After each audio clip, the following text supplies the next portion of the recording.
ซื่นฝ่ายเจ้ามาพามยา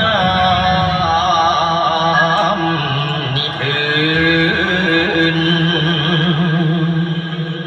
ว่า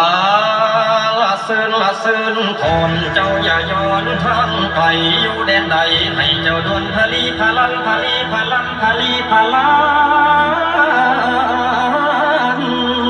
ย่อขันขึ้นความเกิงเกสาวสกาถวยรวยนายหอมหังขอซื่นเจ้าเข้าสู่ปรำพีเกเป็นสิริมงคลชัยอันพระสืบเส้นล้ำเลิศเกิดสิ่งอัศจรรย์ทั่วพลังดีดาข้าว่าขออัญเชิญไทย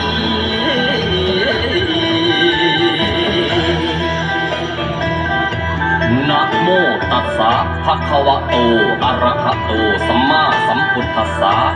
นะโมตัสสะภะคะวะโตอะระหะโตสัมมาสัมพุทธัสสะนะโมตัสสะภะคะวะโต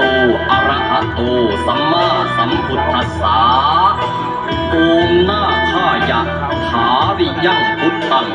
อนิจจาเอกาพุตตะมายุลัก